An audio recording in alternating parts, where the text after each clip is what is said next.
It was late evening when I boarded the train, one of those quiet hours when the world seems to be caught between motion and rest. The platform was dimly lit, the air carrying a faint chill, and the usual chaos of travel had softened into something almost peaceful. As I stepped inside, the train felt unusually calm. No loud conversations, no rushing footsteps, just the low hum of the engine and the occasional rustle of bags being adjusted.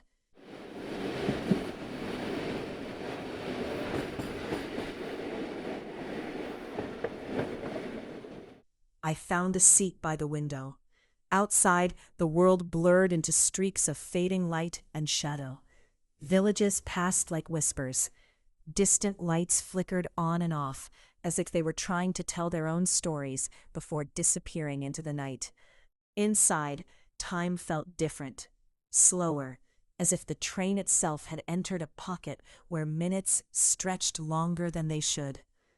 That's when I noticed him.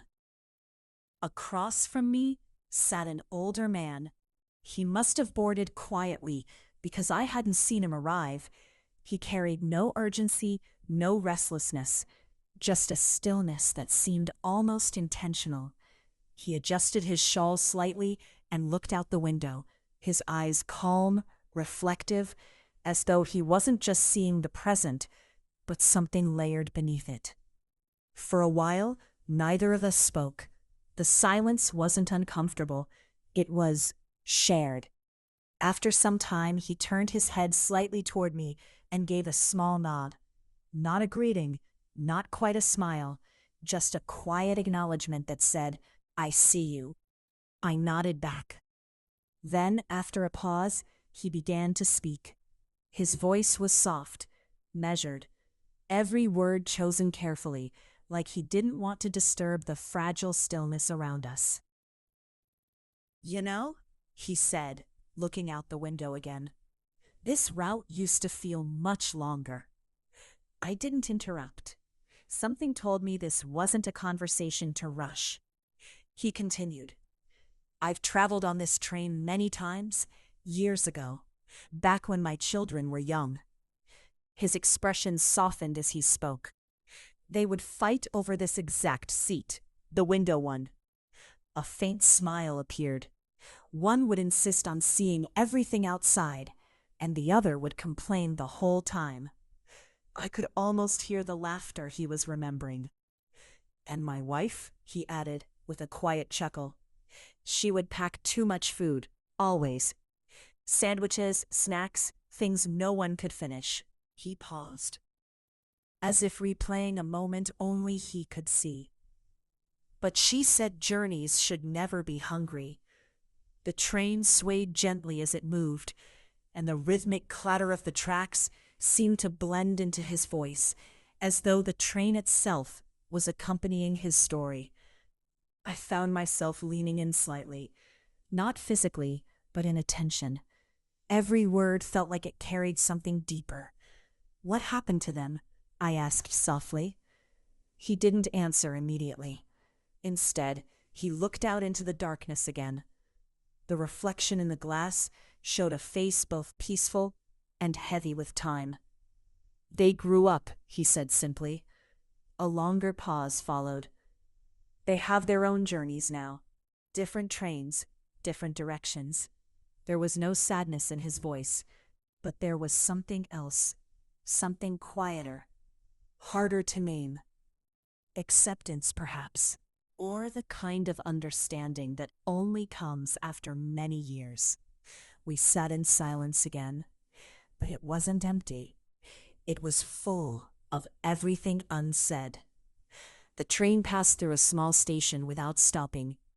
A few figures stood on the platform, watching as we moved past. For a brief second, our worlds intersected and then separated forever. "Funny thing about journeys," he said suddenly, almost to himself. "You think they're about reaching somewhere, but sometimes they're just about who you sit with along the way." I didn't respond. I didn't need to, because I understood. Time became difficult to measure after that. Minutes blurred into something softer. The outside world faded further into darkness, while inside, everything felt suspended, like we were floating between moments rather than moving through them. Then, without warning, the train began to slow. A small station approached, barely more than a platform and a dim lamp flickering above it. "This is mine," he said quietly. He gathered his things. There weren't many, just a small bag worn with use, and something folded carefully inside his coat. He stood up, steady but unhurried. For a moment, I thought he might say something more, a goodbye, a name, something to anchor the encounter. But instead, he simply looked at me and gave that same small nod.